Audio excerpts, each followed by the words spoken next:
Hello दोस्तों, स्वागत है आपके अपने YouTube चैनल हिंदी संस्कृत अड्डा में।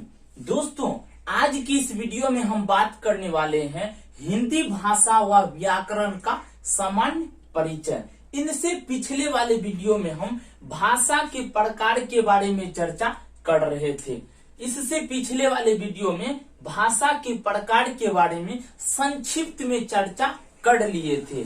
आज की इस वीडियो में इसे एक विस्तृत रूप देते हुए आगे की टॉपिक का बात करेंगे। क्लियर है दोस्तों? तो हम लोग चर्चा किए थे कि भाषा के प्रकार, यानी किसी भी भाषा के 3 प्रकार होते हैं। कितना प्रकार होते हैं दोस्तों? 3 प्रकार होते हैं। पहला मौखिक भाषा, दूसरा लिखित भाषा, तीसरा सांकेतिक भाषा। क्लियर है दोस्तों? आखिर बात आता है कि भाषा क्या है। तो हम आप लोगों को बताए थे कि किसी भी व्यक्ति, जब कोई व्यक्ति अपने विचारों को दूसरे व्यक्ति तक जिन साधन या माध्यम से पहुंचाते हैं, उस साधन या माध्यम को भाषा कहते हैं। क्लियर है? तो आता है मौखिक भाषा। मौखिक भाषा के अंतर्गत व्यक्ति अपने विचारों को बोलते हैं, बोल के दूसरे तक प्रकट करते हैं, जबकि वहां दूसरा व्यक्ति उसे सुन के समझते हैं, ग्रहण करते हैं। तो भाषा के इस प्रकार को मौखिक भाषा कहते हैं। कौन सी भाषा कहते हैं दोस्तों? मौखिक भाषा कहते हैं। यानी मौखिक भाषा के अंतर्गत एक व्यक्ति अपने विचारों को दूसरे के सामने बोल के प्रकट करते हैं और आगे वाले बंदा उसे सुन के ग्रहण करते हैं, समझते हैं। तो भाषा के उस प्रकार को मौखिक भाषा कहते हैं। क्लियर है दोस्तों? दूसरा आता है लिखित भाषा। कौन सी भाषा? लिखित भाषा। कौन सी भाषा दोस्तों? लिखित भाषा। लिखित भाषा जब कोई व्यक्ति अपने विचारों को दूसरे व्यक्ति तक लिख के प्रकट करते हैं, दूसरे व्यक्ति तक लिख के प्रकट करते हैं, तो भाषा के उस प्रकार को लिखित भाषा कहते हैं। कौन सी भाषा कहते हैं दोस्तों? लिखित भाषा कहते हैं। लिखित भाषा के अंतर्गत व्यक्ति अपने विचारों को लिख के दूसरे के सामने प्रकट करते हैं और दूसरा व्यक्ति उसे पढ़ के समझते हैं। तो भाषा की उस प्रकार को लिखित भाषा कहते हैं। क्लियर है दोस्त? अगला सांकेतिक भाषा। कौन सी भाषा दोस्तों? सांकेतिक भाषा। कौन सी भाषा? सांकेतिक भाषा। ये भाषा का तीसरा प्रकार है। कौन सी प्रकार है? तीसरा प्रकार है। तो सांकेतिक भाषा क्या होता है? जब कोई व्यक्ति अपने विचारों को दूसरे व्यक्ति तक संकेत के द्वारा पहुंचाते हैं। कौन चीज के द्वारा दोस्तों? संकेत के द्वारा पहुंचाते हैं। तो भाषा के उस प्रकार को सांकेतिक भाषा कहती हैं। इसके अंतर्गत लोग अपने विचारों को संकेत के द्वारा प्रकट करते हैं। क्या करते हैं? संकेत के द्वारा प्रकट करते हैं। क्लियर है दोस्तों? यहां से क्वेश्चन निकल के आता है, बहुत ही इंपॉर्टेंट क्वेश्चन जो हमारे शिक्षण विधि की परीक्षा में पूछा गया क्वेश्चन है। रीड सीटेड पुलिस परीक्षा में यहां से क्वेश्चन निकल के आता है कि सबसे सरल भाषा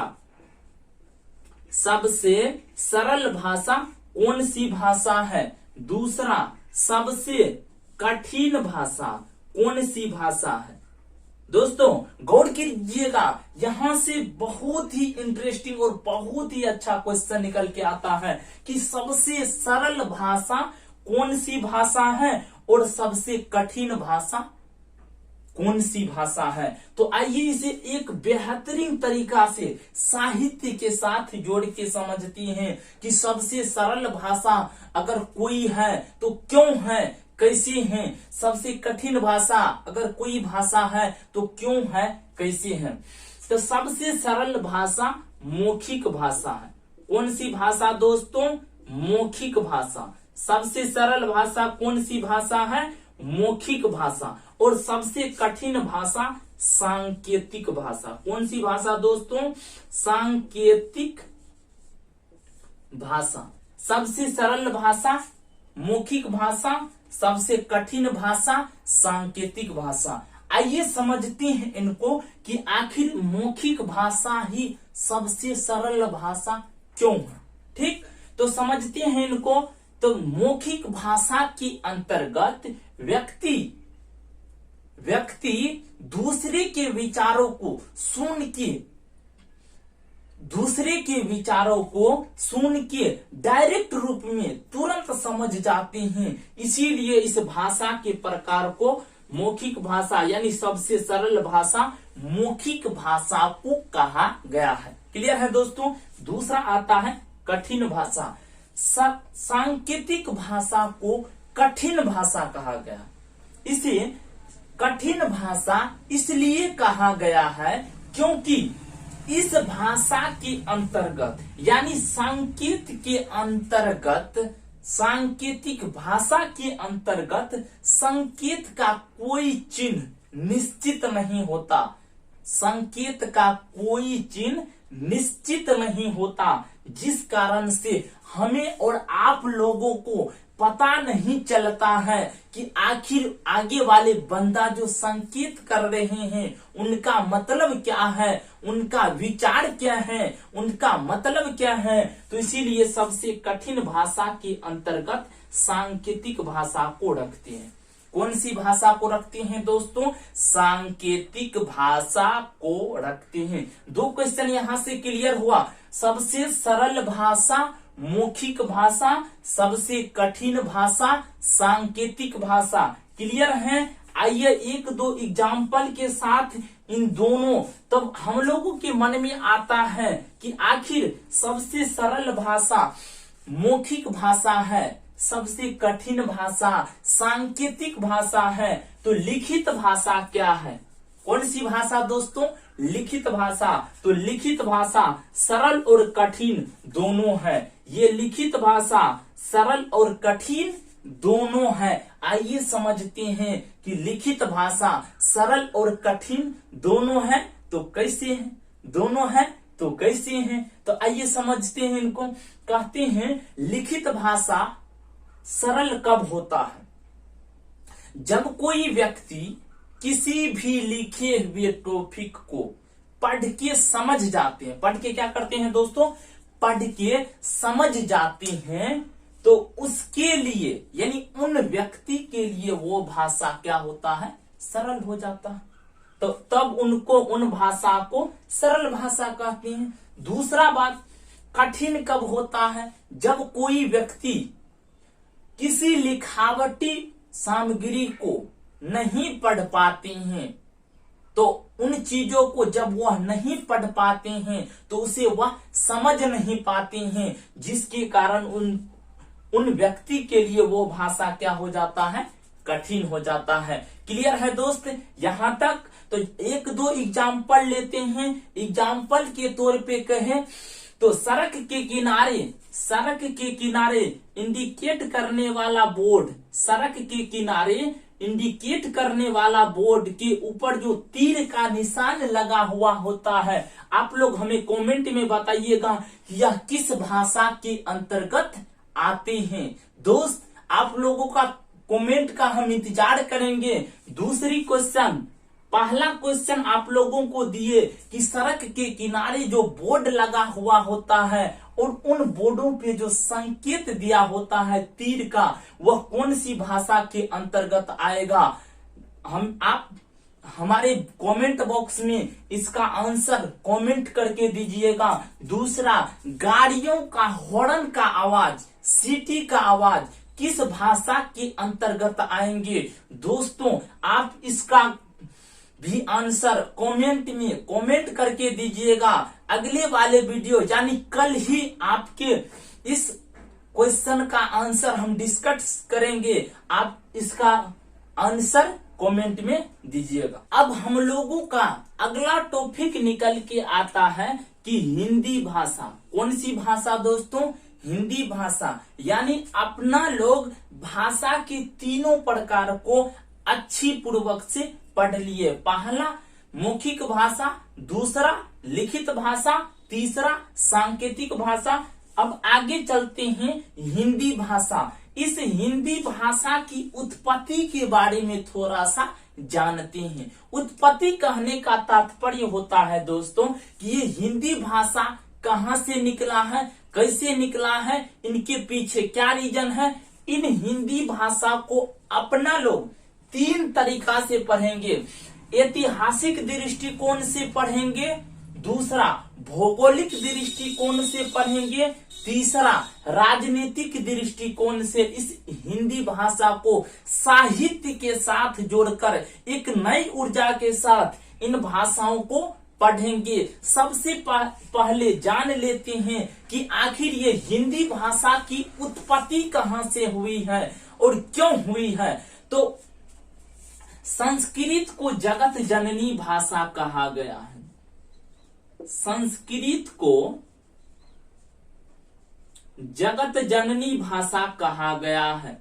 किसको दोस्तों? संस्कृत को जगत जननी भाषा कहा गया है। यानी क्लियर है। इस प्राचीन काल में यानी पुराने समय में इस संस्कृत को दो भागों में बांटा गया था। कितना भाग में दोस्तों? दो भागों में। संस्कृत को कितना भाग में बांटा गया था? दो भागों में। पहला वैदिक संस्कृत, पहला वैदिक संस्कृत, दूसरा लौकिक संस्कृत। पहला वैदिक संस्कृत, दूसरा लौकिक संस्कृत। क्लियर है दोस्तों? प्राचीन काल में पुराने समय में संस्कृत को दो भागों में बांटा गया था। कितना भागों में? दो भागों में। पहला वैदिक संस्कृत, दूसरा लौकिक संस्कृत। दोस्त इन सभी पॉइंट्स को नोट करते चलिएगा क्योंकि यहां से एक अलग ही टॉपिक निकल के आने वाली है। तो संस्कृत को दो भागों में, वैदिक, लौकिक। क्लियर है? वैदिक संस्कृत किसे कहते हैं? तो वैदिक संस्कृत संस्कृत का वह भाग जिसके अंतर्गत वेद और उपनिषद की चर्चा है। किसकी चर्चा है दोस्तों? वेद और उपनिषद की। किसकी? वेद और उपनिषद की। किसकी दोस्तों? वेद और उपनिषद की चर्चा वैदिक संस्कृत के अंतर्गत है। क्लियर है? लौकिक संस्कृत के अंतर्गत धर्म ग्रंथ, धर्म ग्रंथ। वैदिक संस्कृत के अंतर्गत वेद और उपनिषद की चर्चा है, जबकि लौकिक संस्कृत के अंतर्गत धर्म ग्रंथ। धर्म ग्रंथ कहने का तात्पर्य होता है दोस्तों कि धार्मिक ग्रंथ यानी धर्म से जुड़ा हुआ ग्रंथ। एग्जाम्पल के तौर पे कहे तो रामायण, महाभारत, कृष्णा, ये सब किस संस्कृत के अंतर्गत आते हैं? लौकिक संस्कृत के अंतर्गत। अब आइए थोड़ा सा दोनों के बीच अंतर समझते हैं। ये वैदिक संस्कृत में वेद और उपनिषद की चर्चा है। ये एक कठिन भाषा, जटिल भाषा में है, यानी वैदिक संस्कृत जटिल भाषा में है, जबकि लौकिक संस्कृत सरल भाषा में है। कौन सी भाषा में दोस्तों? सरल भाषा में। कौन सी भाषा में? सरल भाषा में। जिस कारण से वैदिक संस्कृत का विस्तार रुक गया और लौकिक संस्कृत से का विस्तार होता चला गया और लौकिक संस्कृत से पाली भाषा का निर्माण हुआ। किस भाषा का दोस्तों? नोट करते चलिएगा कि लौकिक संस्कृत से किस भाषा का निर्माण हुआ? पाली भाषा का। किस भाषा का? पाली भाषा का। ये पाली भाषा बौद्ध धर्म की भाषा है। बौद्ध धर्म की भाषा है। कौन सी धर्म की भाषा है दोस्तों? बौद्ध धर्म की भाषा है। ये पाली भाषा बौद्ध धर्म की भाषा है। क्लियर है? इस पाली भाषा का विस्तार होता चला गया और प्राकृत भाषा का निर्माण हुआ। कौन सी भाषा का दोस्तों? प्राकृत भाषा का निर्माण हुआ। जब लौकिक संस्कृत का विस्तार हुआ तो पाली भाषा का निर्माण हुआ। किस भाषा का दोस्तों? पाली भाषा का। और ये पाली भाषा बौद्ध धर्म की भाषा है। किस धर्म की भाषा है दोस्तों? बौद्ध धर्म की भाषा है। और इस पाली भाषा का विस्तार हुआ तो प्राकृत भाषा का निर्माण हुआ। ये भाषा जैन धर्म की भाषा है। कौन धर्म की भाषा है दोस्तों? जैन धर्म की भाषा है। ये प्राकृत भाषा जैन धर्म की भाषा है। कौन धर्म की भाषा है दोस्तों? जैन धर्म की भाषा है। और ये प्राकृत भाषा का विस्तार हुआ और अपभ्रंश भाषा का निर्माण हुआ। कौन सी भाषा का दोस्तों? अपभ्रंश भाषा का। यानी प्राकृत भाषा का विस्तार हुआ, विस्तार होता चला गया और अपभ्रंश भाषा का निर्माण हुआ। क्लियर है दोस्तों? और इस अपभ्रंश भाषा का एक भाग होता है षोडशेनी। कौन सी भाषा दोस्तों? षोडशेनी। कौन सी भाषा? षोडशेनी।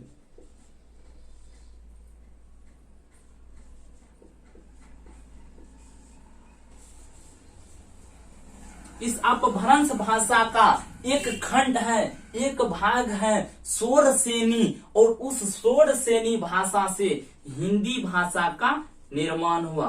कौन सी भाषा का दोस्तों? हिंदी भाषा का निर्माण हुआ। आइए इसको एक बार फिर से समझते हैं कि प्राचीन काल में संस्कृत को दो भागों में बांटा गया, वैदिक संस्कृत, लौकिक संस्कृत। वैदिक संस्कृत के अंतर्गत वेद और उपनिषद की चर्चा है, जबकि लौकिक संस्कृत के अंतर्गत धर्म ग्रंथ की चर्चा है। वैदिक संस्कृत कठिन होने के कारण इसका विस्तार रुक गया, जबकि लौकिक संस्कृत का विस्तार हुआ और लौकिक संस्कृत से पाली भाषा का निर्माण हुआ। नोट करते चलिएगा कॉपी पे कि लौकिक संस्कृत से पाली भाषा का निर्माण हुआ। ये पाली भाषा बौद्ध धर्म की भाषा है। कौन सी धर्म की? बौद्ध धर्म की भाषा है। और ये पाली भाषा का विस्तार हुआ, उसके बाद प्राकृत भाषा का निर्माण हुआ। ये प्राकृत भाषा जैन धर्म की भाषा है। कौन सी धर्म की दोस्तों? जैन धर्म की भाषा है। और इस प्राकृत भाषा का विस्तार हुआ तो अपभ्रंश भाषा का निर्माण हुआ। प्राकृत भाषा का विस्तार हुआ, अपभ्रंश भाषा का निर्माण हुआ। अपभ्रंश भाषा का एक भाग है षोडशेनी, जिससे हिंदी भाषा का निर्माण हुआ। क्लियर हुआ दोस्तों?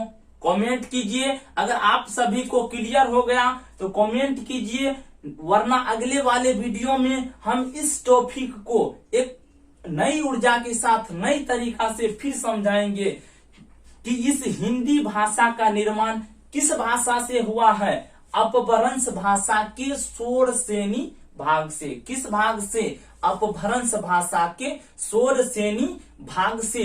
चलिए दोस्तों, आज के लिए इतना ही। जो हमारे चैनल पे नया है, चैनल को सब्सक्राइब करे और लाइक करे और शेयर करे। चलिए दोस्तों, नमस्कार, मिलते हैं अगले वीडियो में। आज के लिए